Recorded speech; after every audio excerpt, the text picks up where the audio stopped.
On today's episode of Gathering the Kings. I do want to point out that the correlation between the guy you talked about and myself, you said some things happened that kind of forced him to have to be in business. Same thing happened to me. I would have never taken that step had I not been forced to do it, because I would have never thought I could. Yeah. That's the thing. It's kind of like you get your back against the wall and you don't have a choice, and you find out that you can accomplish things way greater than you ever imagined you could. That's right. And if somehow we could be convinced of that, if we could learn that without having to be stuck in that position and just make the choice, I think a lot of people do that. But that's part of the deal. I mean, you got to go and stretch yourself in a way that you wouldn't normally do. You are listening to Gathering the Kings with Chaz Wolfe, featuring fellow 7, 8, and even 9-figure business owners who have real battle scars from business and life, but have prevailed as the king that they are designed to be. We welcome high-performing entrepreneurs to the stage in order to reveal the real of the real on what it takes to build a successful business today. We dissect the good and bad decisions they've made along the way that give a true and accurate picture of the journey of success and how you too can get there.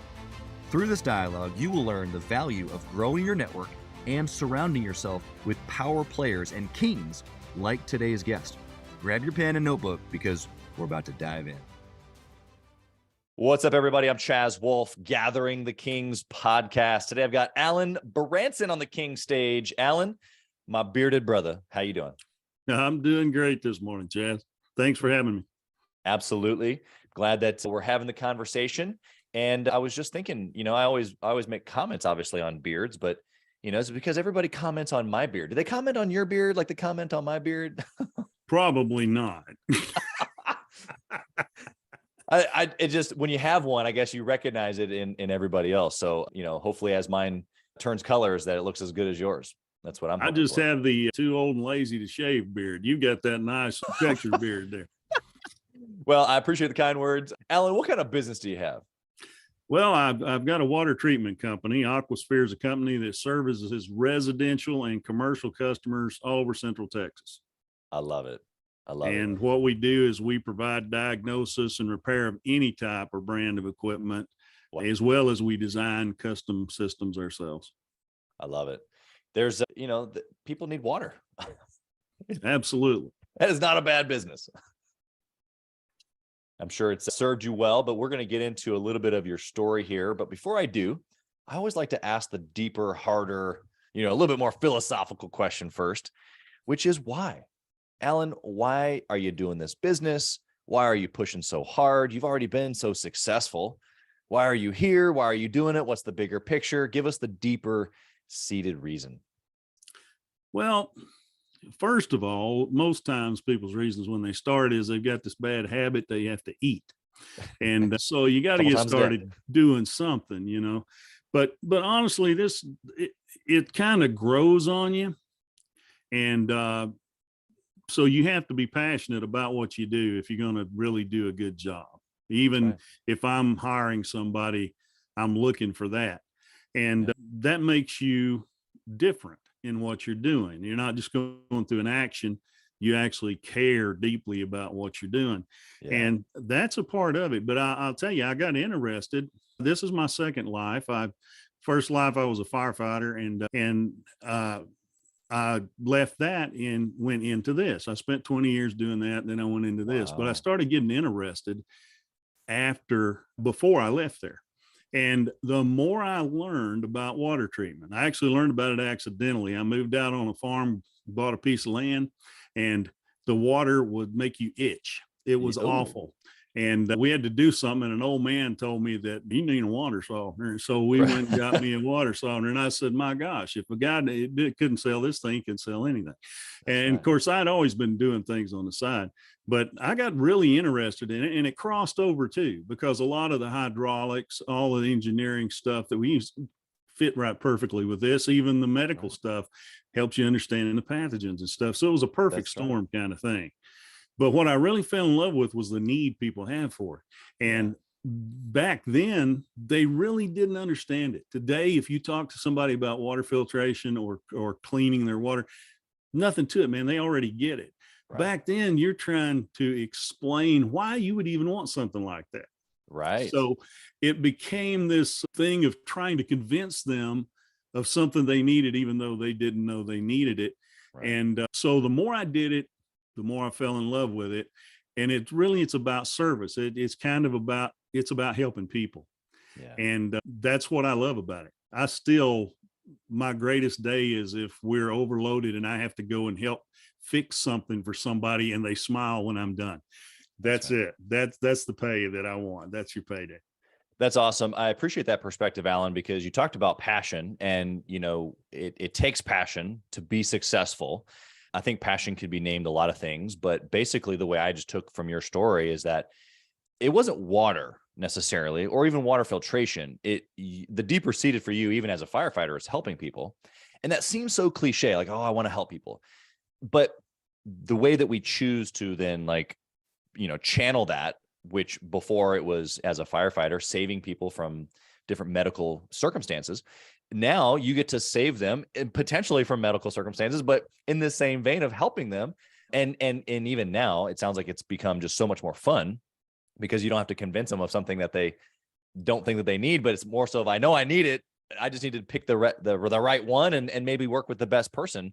And why not work with a guy like you that actually cares? That's kind of like the way I see it. Would you agree? Would you add anything? Oh, absolutely. And it's a great opportunity. It's like, I liken it sometimes to the Wild West, but it's a novel industry. It's new. Yeah. It's just taking off. It changes so fast, you can't hardly keep up.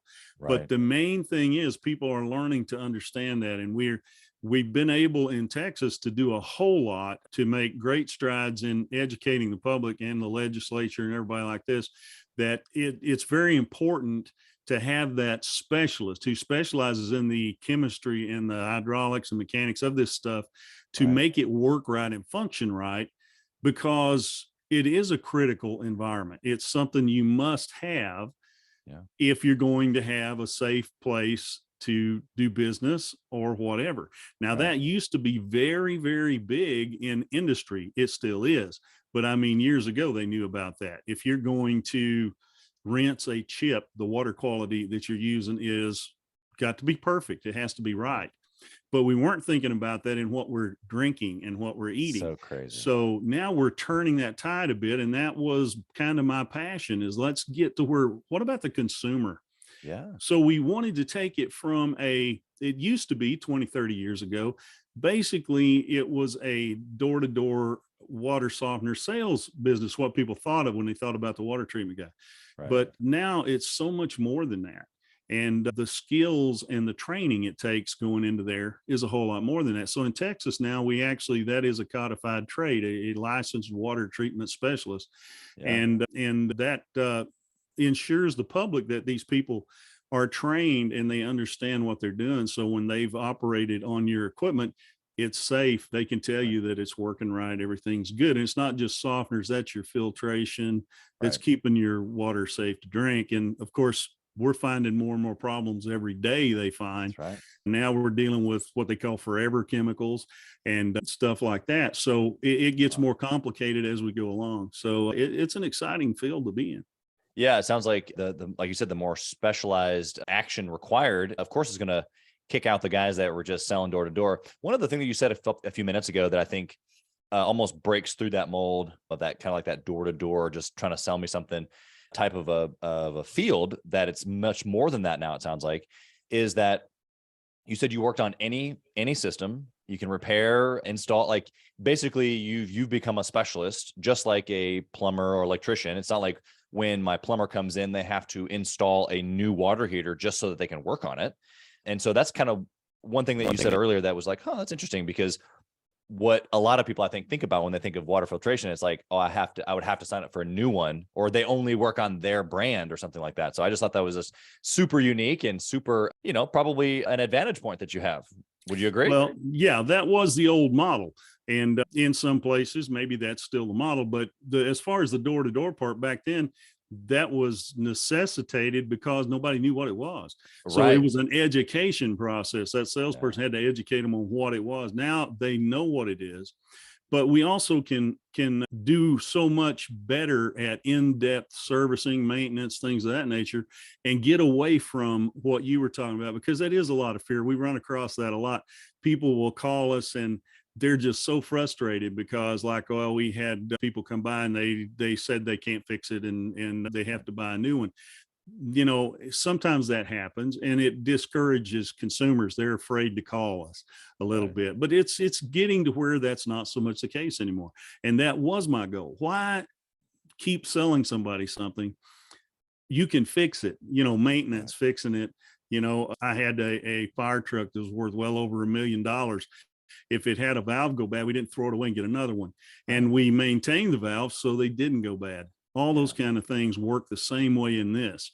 Yeah. So we just took a different take on the industry, and we're very proud of that. That's who we are.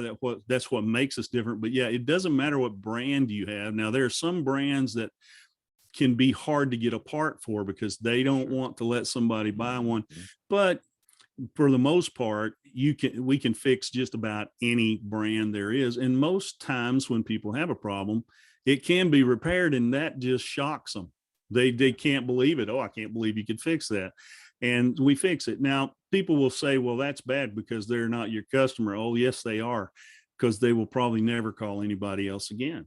Yeah. So that customer's there for life. So instead of making a sale, going back and trying to sell somebody something else, it's just a totally different model that I liken to goat farming. When I explain it to the guys, it's like farming goats. You've got 2 goats, and the next thing you know, you've got 4 goats, and the next thing you know, you've got 8 goats. That's because people, when they have an experience like that, will tell somebody else. Oh, yeah. Now, we've built this whole business, Chaz, and we very seldom advertise. Our trucks and our trailers are totally marked, and you can't miss them. I want to burn my logo in your retina, but we don't spend a bunch of money on advertising. And the reason we don't have to is the phone constantly rings, and it's people who say, so-and-so told me about you or told us to call you. And it's like word of mouth. But that just simply is the side effect of delighting your customer every time you go to their house. Take care of them like you would if you went to your own house. Do a good job. Yeah, I mean, you're speaking a lot of super business truth right now, and so I want to just make a note for the listener.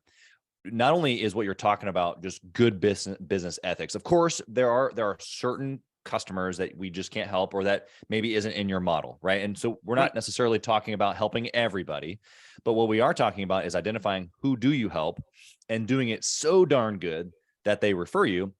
And I think obviously that the experience is part of that, but you're right. It's the multiplication. The thing that goes in that journey of the goats multiplying is that it doesn't happen all at once. There's a process. Not. Nope. I didn't get here overnight. I got here. Right now we're sitting at 22 years. Yeah.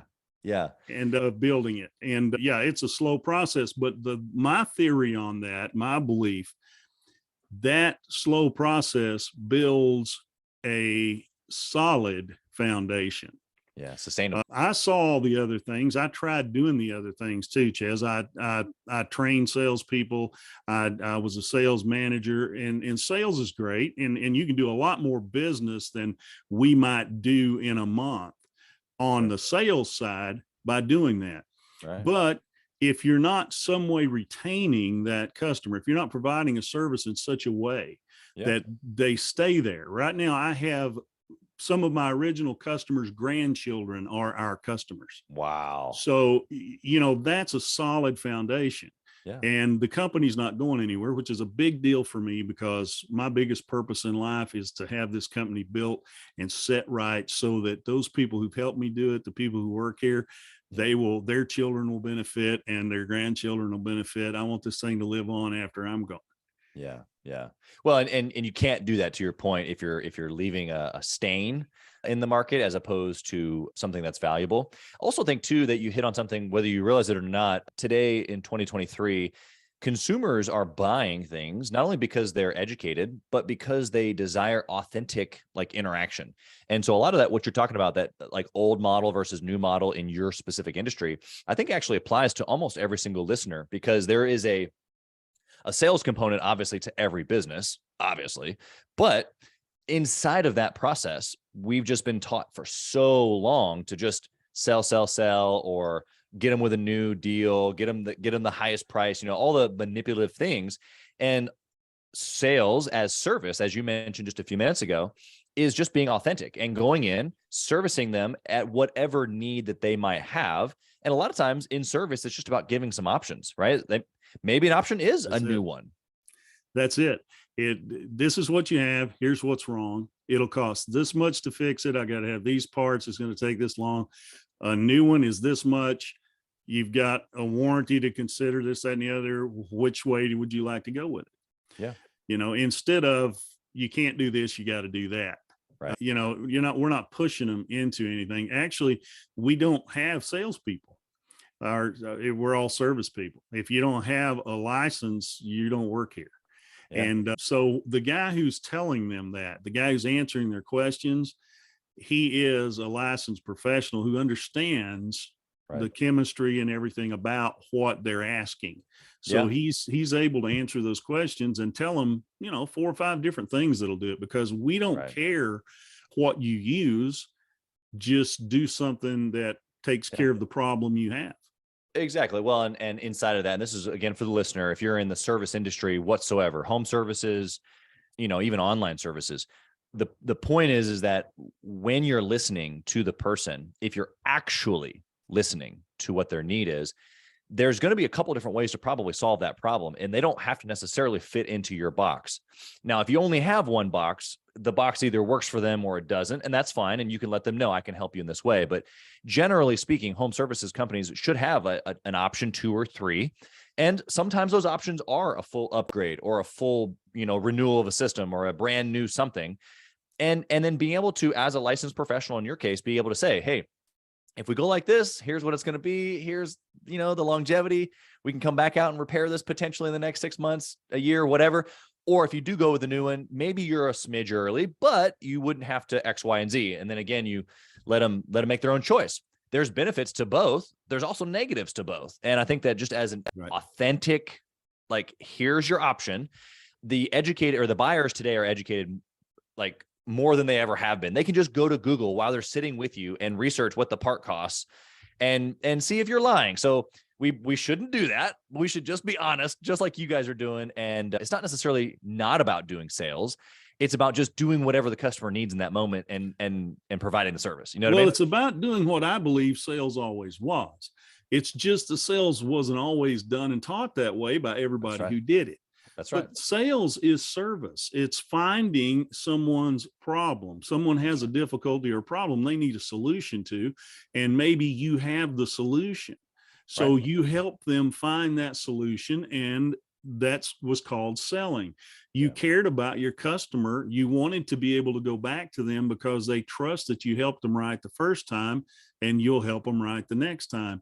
So I think sales was always service like that. It just sometimes it got out of whack and it was misused. I always used to tell people, you got the same person. You can have a con man or a great salesman.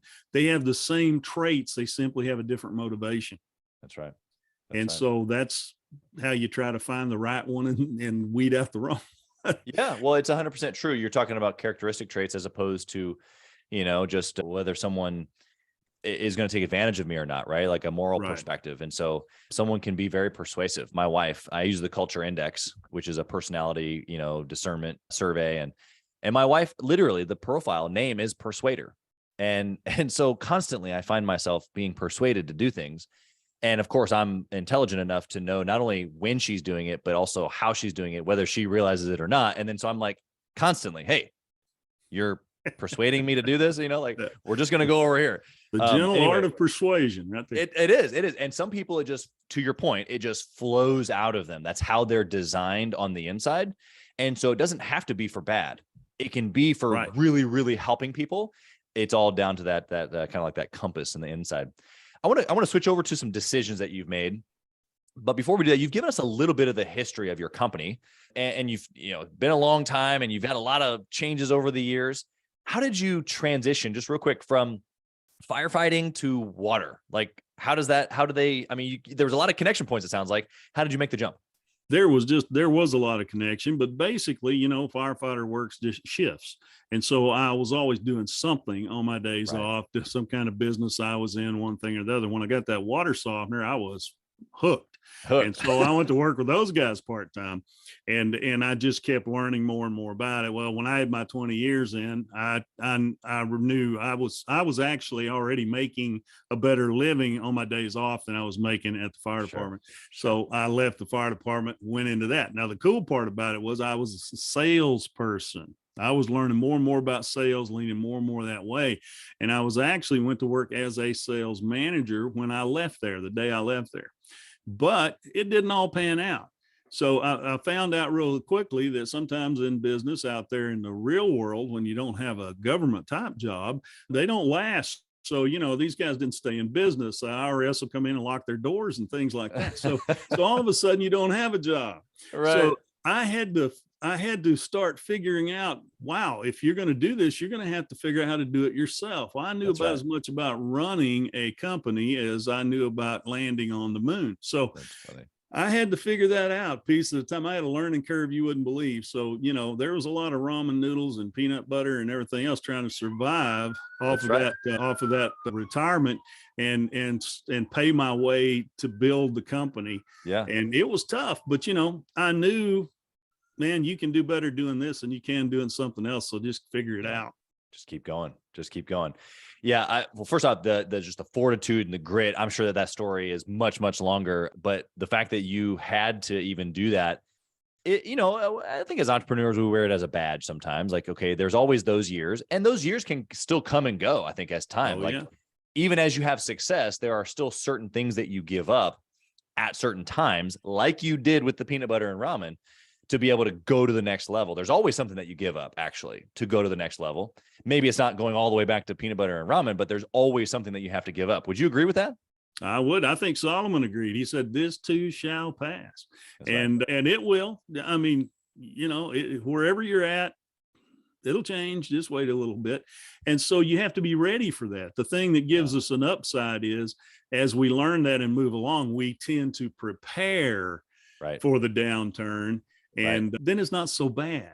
In the beginning, you don't have a stockpile. You don't have anything there anticipating a downturn. So you're really struggling.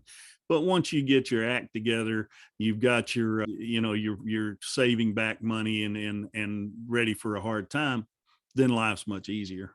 Yeah. You just dropped probably some really, really heavy bombs on some folks. And I want to just stick here for just a half second. You probably just did it because it comes so naturally to you, but this, like, preparing for a rainy day and not eating all the profits, and like this money stewardship. One of our core values at Gathering the Kings is that we're royal stewards, and being a steward of something, money, people, resource, filtration systems, like whatever it is, means that you take good care of it, and you're keen to it, and you pay attention, and you take care of the valve so that the valve stays longer, and then eventually you replace the valve so you don't have to replace the whole truck, and that mindset.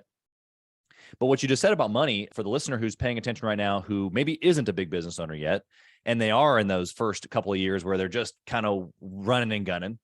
Number one, pay yourself first. Like for you have to figure out how to pay you. And I don't mean like make sure that you take profits and go home and eat. That's not what I mean. Just the way that you manage finance before you pay the man, the debt, the whatever. You have to figure out how to pay you first, your purse. And even inside of a Christian house, that's going to be, that's a 10% tithe, right? You got to pay the beginning first, right? And so when I say pay yourself, I don't mean necessarily directly you. I just mean before the things start going out, there has to be a portion set aside.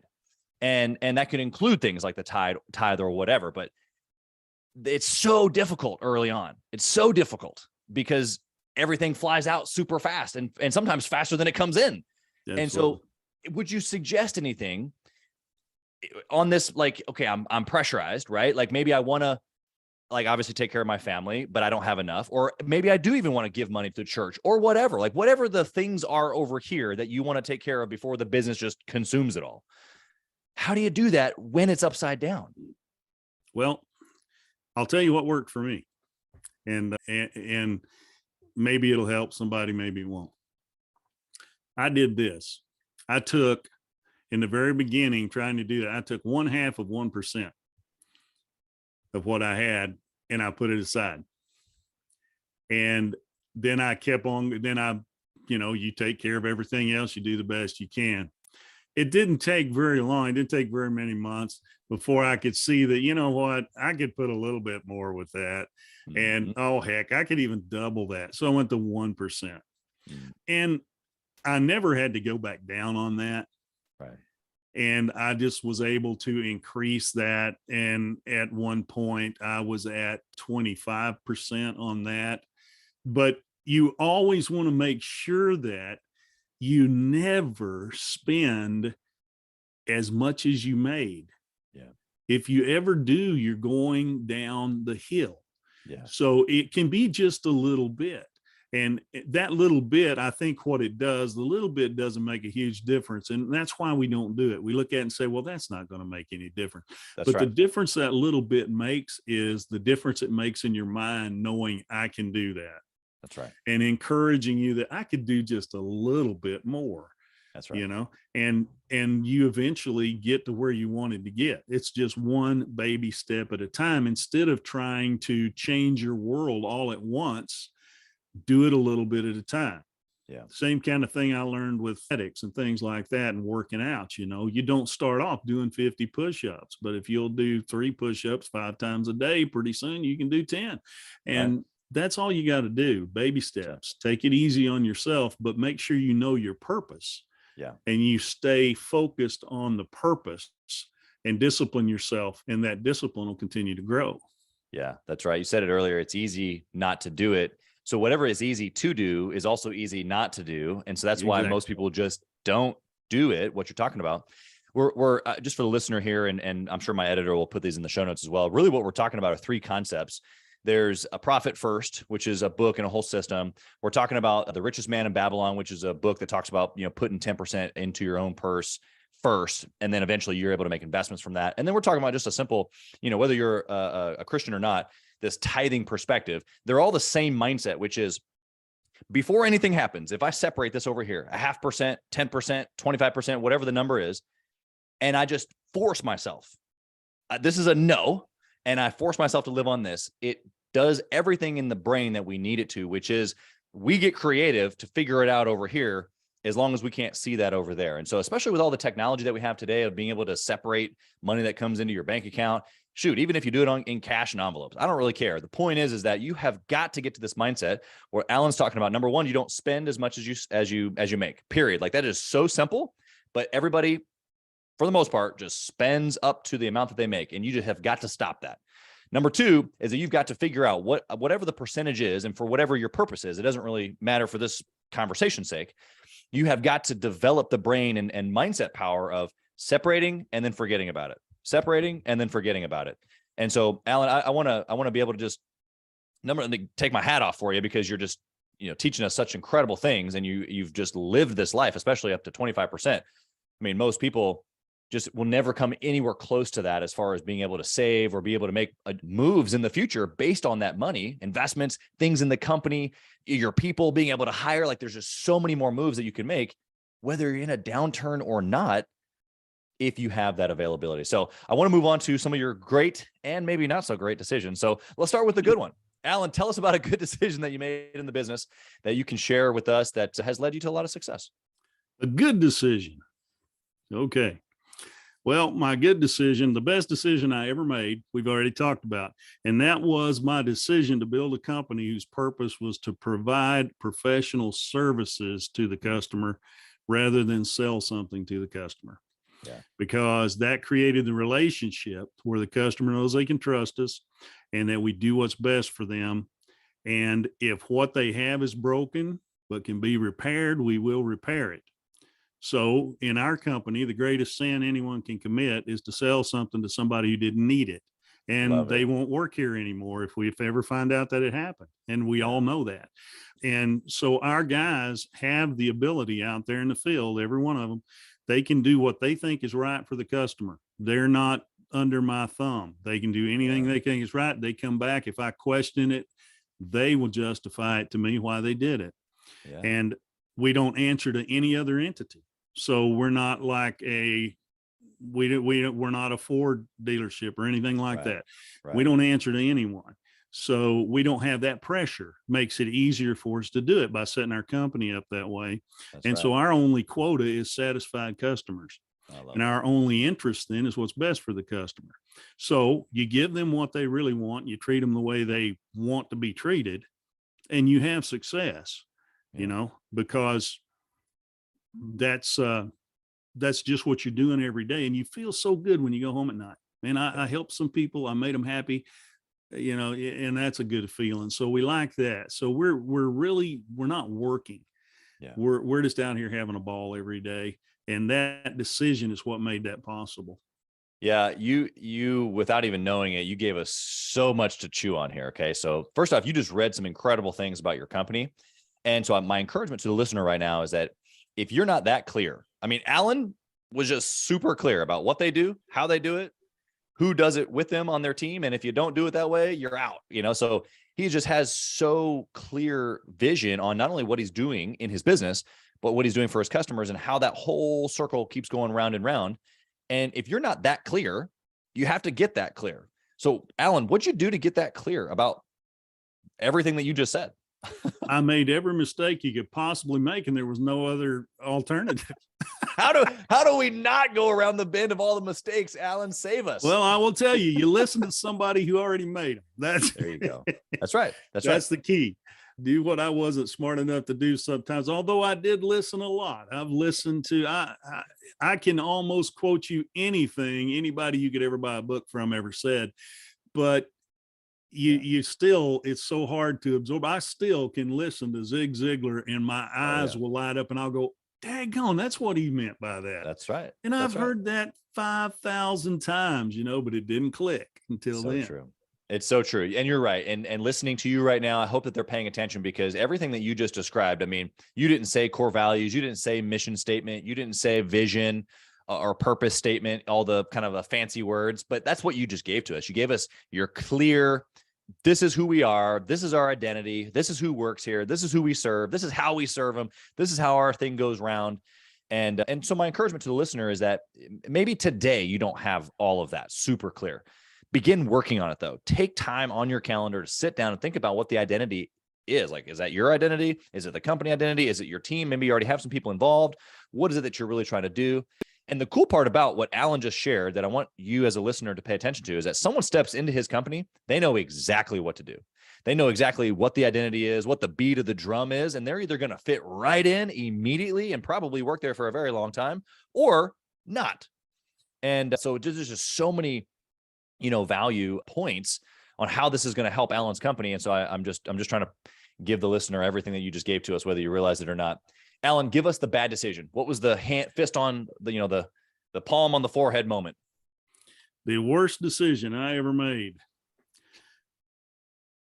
What I did was I made a decision a long time ago. I tried to do something. This service thing, you know, man, I'm going to be the greatest. I'm going to take care of you better than anybody else.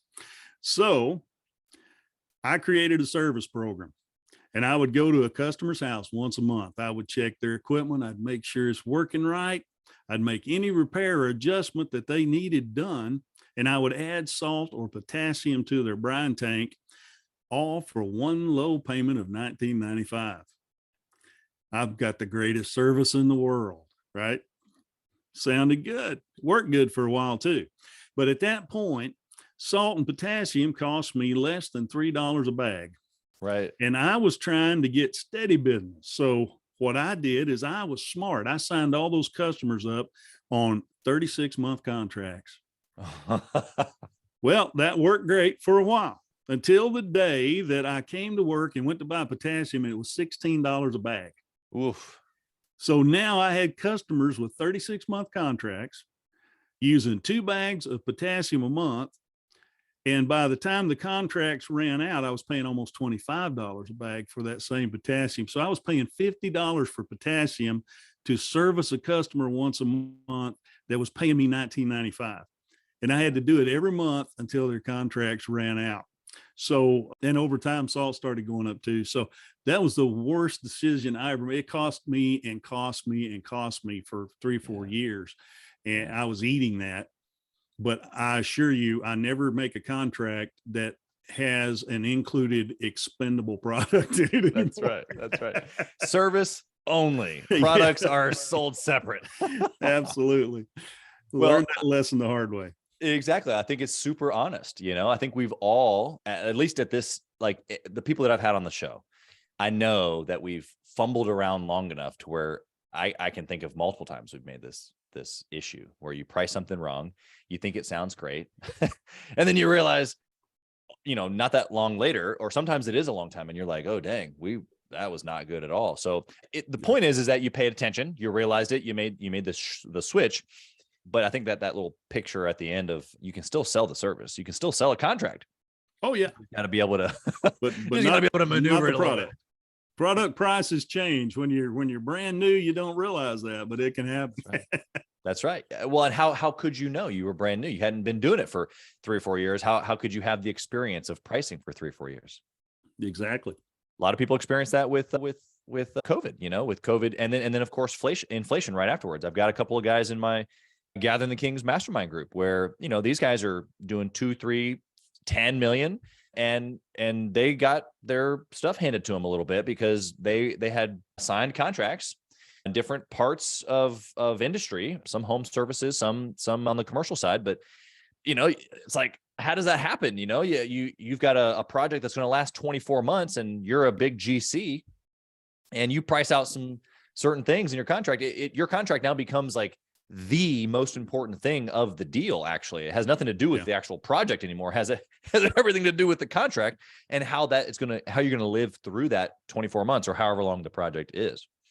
Yeah. And that's why it's so important, Chaz, to have that put back. Dave Ramsey calls them retained earnings, but that's right. But it doesn't matter what you call it. You've got to put back some money every month. You're putting money in that account so that you can cover these big problems that come along. If you get that, you've got as close as you can ever get to having security for you and your people.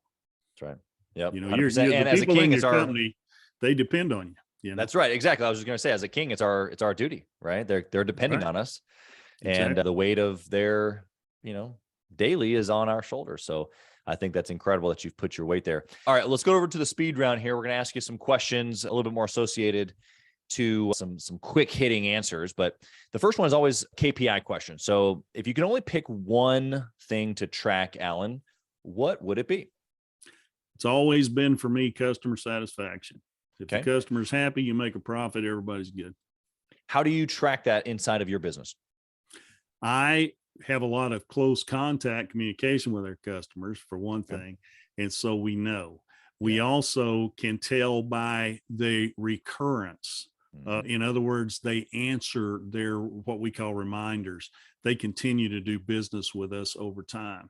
Sure. And we have that relationship, Chaz, where if anybody doesn't do anything right, they call me on my cell phone.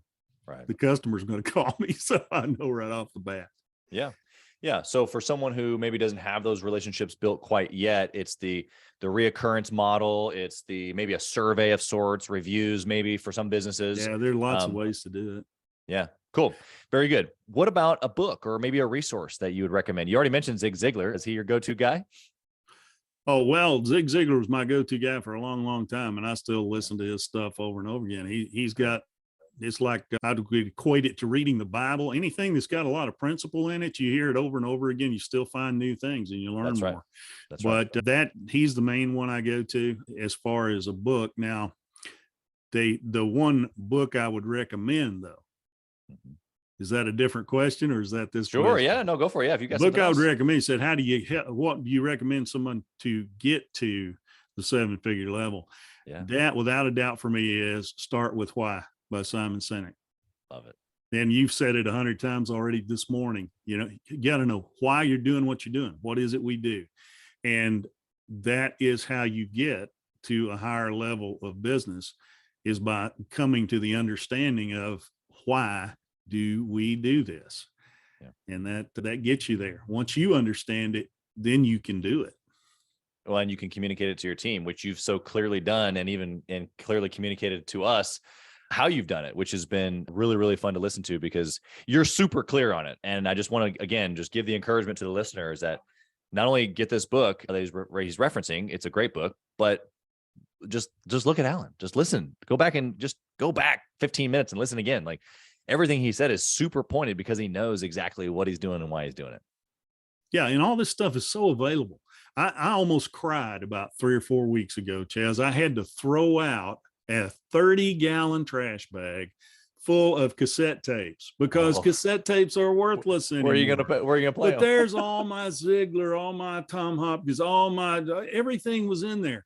A whole big trash bag full, but it's no good. I can pull up any of that on my phone at the push of a button anymore. So for everybody out there, you don't have to have a library of cassette tapes or DVDs or anything anymore. It's all on your phone, man. So that's one great thing about the technology we have today. All of this motivational material, all of the educational material, good grief, I can take my phone and Google and study water chemistry driving down the road. It's amazing what we are able to do if we will just do it. But I think it's so tempting to, listen to something else rather than try to learn something, but it's all out there if you want it. Nobody can say I didn't have the opportunity. I don't think. I mean, if they do, I don't know who they are. What's easy to do is easy not to do. I think that you've said that multiple times in different ways. And I think that you're right when it comes to learning. Obviously, there's certain, maybe personalities that are driven more to information, but the encouragement you just gave of simplicity of it doesn't matter whether you're driving somewhere. You know what? Honestly, I listen to a lot of stuff in the shower. I mean, I'm not in the shower for very long, but like I'm coming from the gym and I'm still listening. I just take it off my headset and I just put it on speaker. I set it right there on the deal. I just continue to listen. I don't let the daily necessarily interrupt what I'm doing or what I'm learning in that moment. And then of course you just continue on with the other parts of your day when you're listening or learning. So just a great encouragement there for, I think, anybody who's trying to figure that out. There's plenty of time in the day. Trust me. What would you say about intentionally networking or masterminding with other entrepreneurs? Well, I think what that is to me, I mean, my interpretation of that is that it's kind of the in-person version of what we've been talking about. So you're learning by interacting with other people. Everybody you interact with, you can interact with a 5-year-old child and learn something. So when we're interacting with each other, we're learning.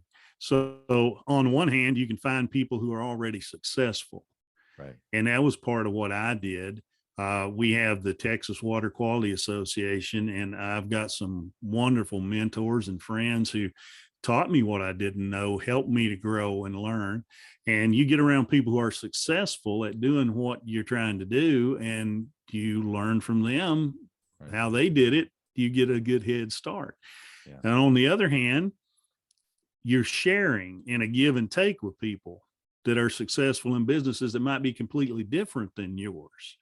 So, we do things like that. I go to lunch with plumbers and electricians and things like that. Right. You find a guy who's good at what he does, who's successful, and you spend a little time with them, and it's the same thing. What he does is totally different. So you're going to get totally new ideas that you never thought of before. That's right. And that helps you. And then finally, there's just that, what you call this awesome synergistic power of the mastermind that goes back to, way back in the thinking of the things we've been talking about, where they all share the same passion, the same desire, same motivation, and they focus on the same goal. Now that group, that's a little harder to get together, but as history has showed us, that works, and it works in a great way. So you've got all those processes that can work. I use them all in different ways on a regular basis. And I really think in one way or another, most people who are successful at what they do that in some way, but maybe they don't even realize it. I think in a lot of ways, these things are kind of like what you were talking about before. And I'll try not to ramble, but you need to be genuine and unique in what you're doing and do it for real. And so when you're actually caring about your customer and happy they came in, it's a little bit more than that person who was trained to holler, welcome to wherever you walked into, and they don't even look at you, you know? So you got to have that genuine aspect. You'll get much more out of it. But like anything, to start, you know, there are groups that you can do that, networking groups, things like that. You can go and start getting your feet wet, learn how to interact and work with other people. But I think you'll get more out of it once you develop those relationships to the point where you're really sitting down having a little deeper discussions with folks. Yeah. To just take your point from, you know, your old model of business to the way you're doing it now, and then even apply it to networking and or masterminding, because obviously they're different. To your point, you articulated all these different resources and ways that we can, you know, collaborate with others, but you did it very, very well. I think that some of these things, networking specifically, but then in a mastermind group, you know, a long time ago, maybe it was, well, what can I sell? What kind of deal can I get? Who can I do business with? And I think that as an entrepreneur, that you should always be thinking that, like, who am I going to collaborate with? Who are my strategic partners? Like some people I spend more time with because maybe we do more business together. That all those things are fine. But to your point about being genuine and authentic, it's about the relationship. It's about maybe the perspective that they can bring to you, even though you're never going to exchange dollars with this person. Right. The perspective that this person brings to you because of their business, because of their struggle, because of their win or victory, it enlightens us to like a whole nother world of like, wow, I can actually do that as well. Or that spurred something else. And so there's value is the point.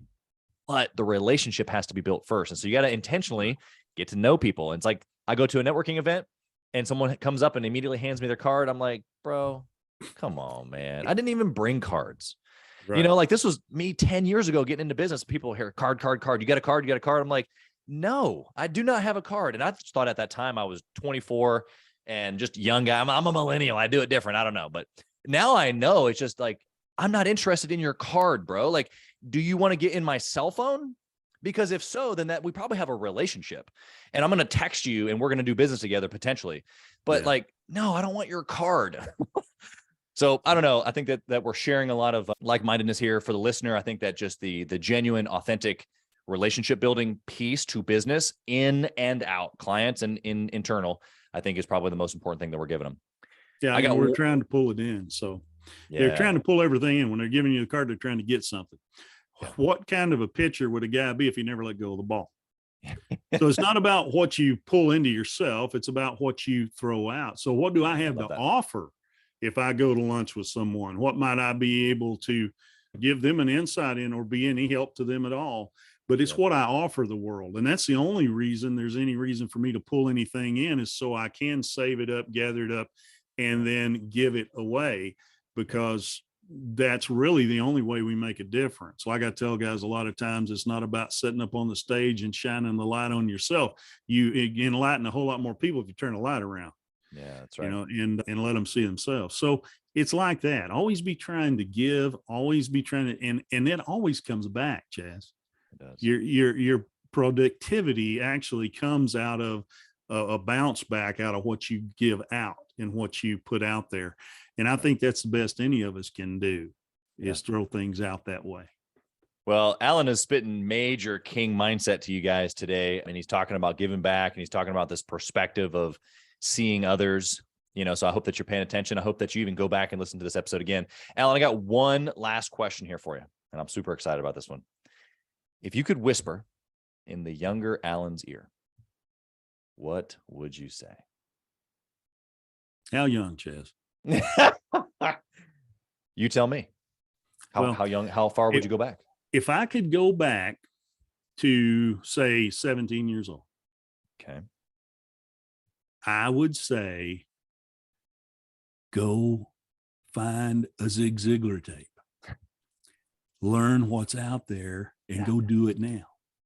Don't wait. Because I had no idea Love it. You know, I grew up where I grew up, the purpose in life was you get a good education, you go to high school and get a good education, you can get you a job and you can make a living and you'll have a good whole life. You'll do okay.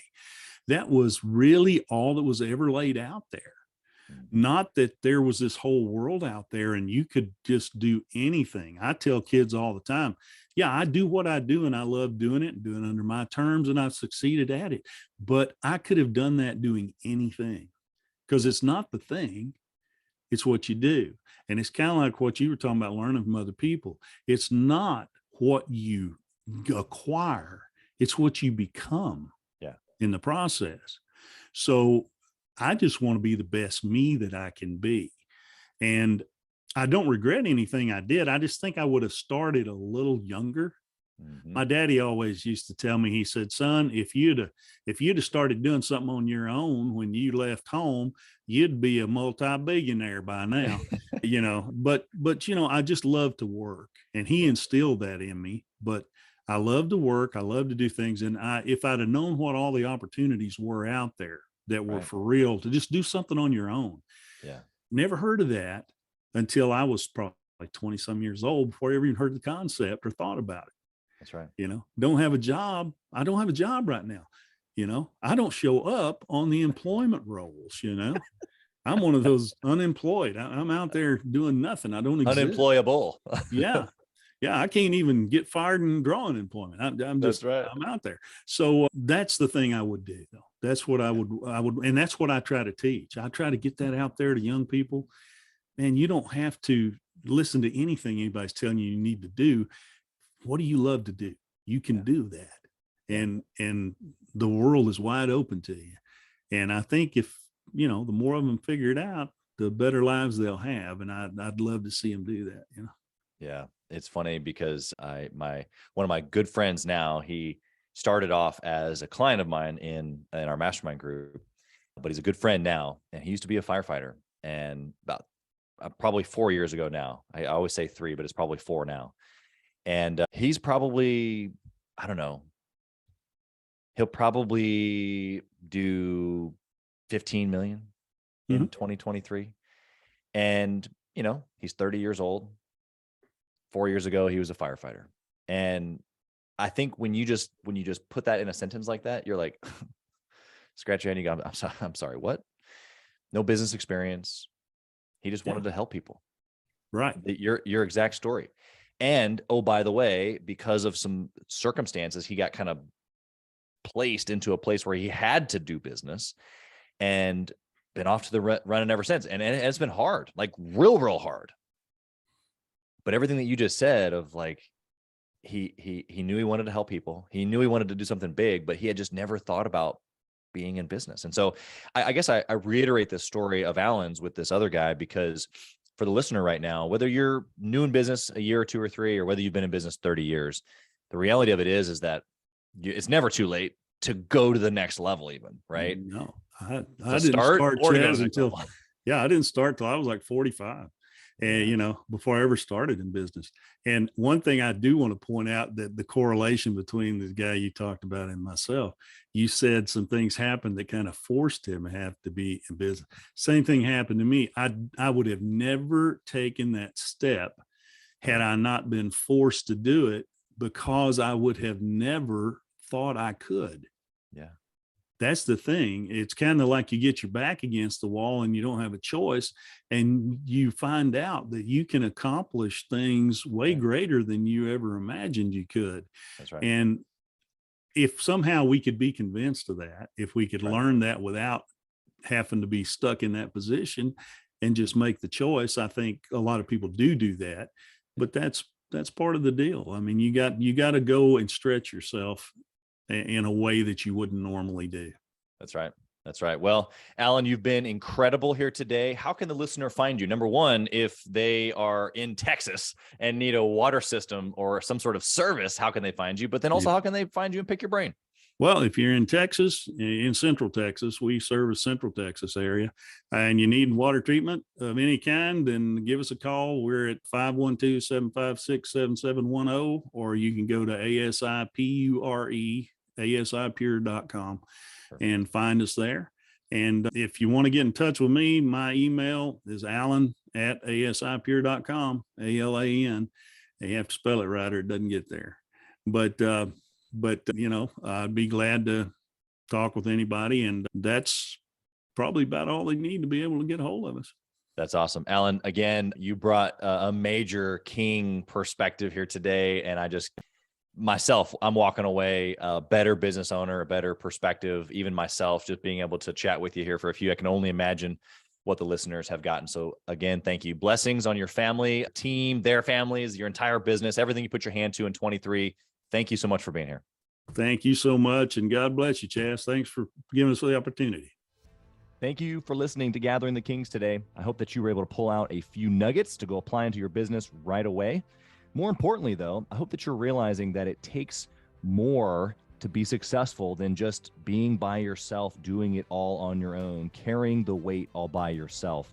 What I have realized, not only in my own journey from multiple businesses and multiple different industries, and now interviewing literally over 200 or 300 other very successful 7, 8, and 9-figure business owners, is that it's tough to do it alone. And so Gathering the Kings literally exists to bring together successful entrepreneurs. In fact, we are putting together 1,000 kings, specifically who are grateful but not done.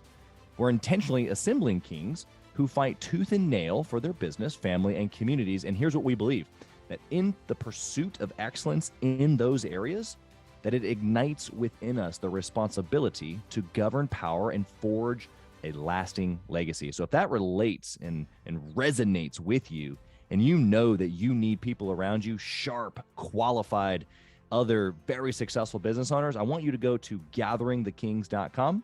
I want you to take a look at what we're doing and see if it makes sense for you to be part of our pursuit to 1,000 kings. Talk soon.